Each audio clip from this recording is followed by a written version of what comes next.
Hey, Beaver Readers, it's Miss Chambers, and we are doing First Chapter Friday, and we are reading The Glass Girl.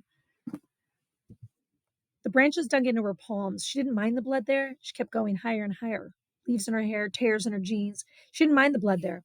Some fire in her heart, pushing her higher, away from the shouting, away from the stairs, away from the world. Strong feet, bare on the branches. She didn't mind the blood there. At the top in the sky, able to breathe, the shouting gone, the stairs gone, leaned her cheek on the tree, closed her eyes, took it all in, washed it all away, away, away. Such a beautiful world. When she dulled it all down, smoothed its jagged edges, filed it all to ash, and watched it drift between her fingers, and then snap, a crack, and she fell and fell and fell and fell, the shards of her nesting in the blood there. Every morning when I wake up, I don't think I'm going to make it. Or maybe I think that I don't want to make it. I'm heavy with what I did the night before, and I'm heavy with everything inside me, and sometimes it's just too goddamn much to carry around. I'm the kind of tired that makes your bones feel skeletal and clacky. I'm the kind of tired that is cement in your shoes, x-ray vest on your chest, bricks tied to your wrists. But I get up. I drag myself out of bed, plant my cement feet on the floor, and start the stupidity of routine, because that's what it is to be 15. Your mother will yell at you if you're going to be late for school. Your dad will yell at you that he'll be late for work if you don't get a move on. Your teacher will embarrass you in class because you weren't paying attention. Anyone and everyone knocks into you in the hallway, sending you tumbling against the wall, and it isn't even on purpose. It's worse. They just don't even see you. You don't exist. You are not the tiniest blip on the radar of humanity. You'll see that person who took your heart and cleaved it in half and stuffed it in their mouth and swallowed, and you want it back and you think you'll never get it, and who can live like that? Or you'll remember your grandmother is dead, and that's a giant black hole hungry for you too. And who can live like that? Maybe it'll be a shooter drill today, and you'll have to huddle under the window in art. Or maybe it'll be real this time and not a drill. The penguins in Antarctica have plastic in their blood. Fire, floods. It's hot where you live in the desert, and every year it gets hotter. You have to get up because you're 15, and that's what you do. Put on baggy jeans, put on baggy t-shirt, baggy hoodie, baggy everything you need to leave your room for your pain to grow. Protect yourself. You've perfected a mask of powder and black eyeliner and a face for people to look at on the outside. And maybe it's not real who you are on the inside, but who wants to see that? That part is too much and not enough. That part is all hollows and gray dying heart. Everyone says it will get better after all this when you're older.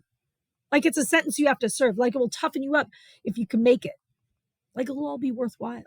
And maybe that's true, but it seems a long way away and a long time to carry that weight. And the only reason you can get through the day is because you know what you can do at the end of it to make it worthwhile for a little bit before that comforting wave takes you away and drowns everything else out. Chapter 1, 10, 10, 10 for everything, everything, everything, everything. That's the Violent Femmes, the song Kiss Off. It's like we're playing spin the bottle without the actual bottle. I know exactly how it will go. The imaginary bottle will spin among us in a dizzying way, and then slow and eventually pointing to me. Sherry doesn't want to be the one. She says she's not good at it, even though she's only done it twice.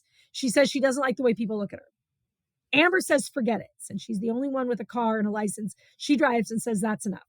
If she has to stay sober, she shouldn't be the one. I'm the ferry captain, she says. I'm navigating this drunken ship, so not me. She doesn't like drinking anyway. Tried it once and everything seemed okay. She was giggling along with the rest of us in Kristen's room as we passed Dixie cups of creme de la menthe around, but then she vomited in her lap. We had to undress her and put her in the shower, me volunteering to stand in there with her so she wouldn't fall. I shampooed the chunks of vomit from the ends of her long hair as she cried. It's a good thing Kristen's mom was at her boyfriend's for the night.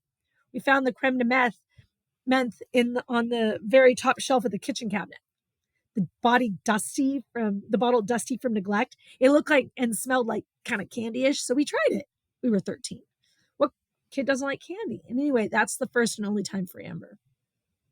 Kristen is pressed against the car door, pigtails with red bows fluttering in the window, drifting the half-open window. Fluttering in the wind, drifting the half-open window. Bella, you do it! You're the best. You don't care, she said, waving her vape pen.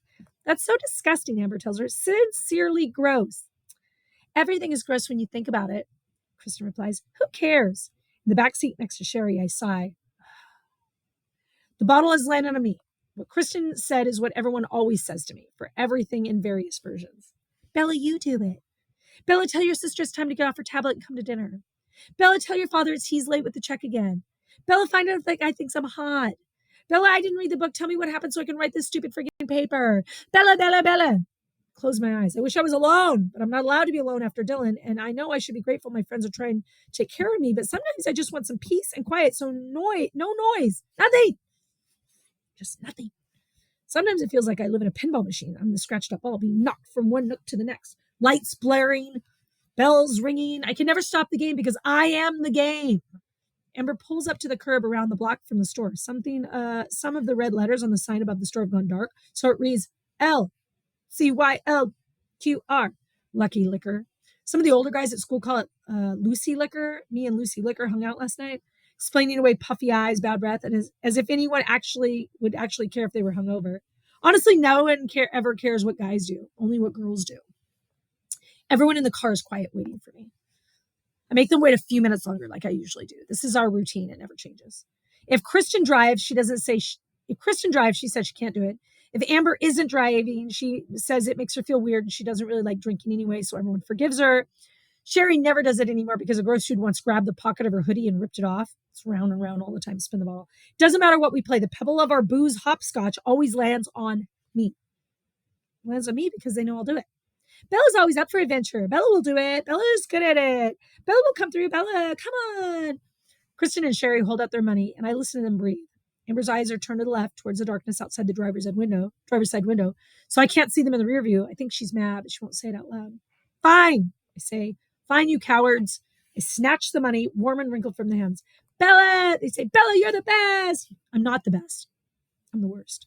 But it doesn't matter. All I want right now is to dull the sharpness inside me. The stuff that no one can see, the stuff poking me and making me bleed. I open the car door and get out.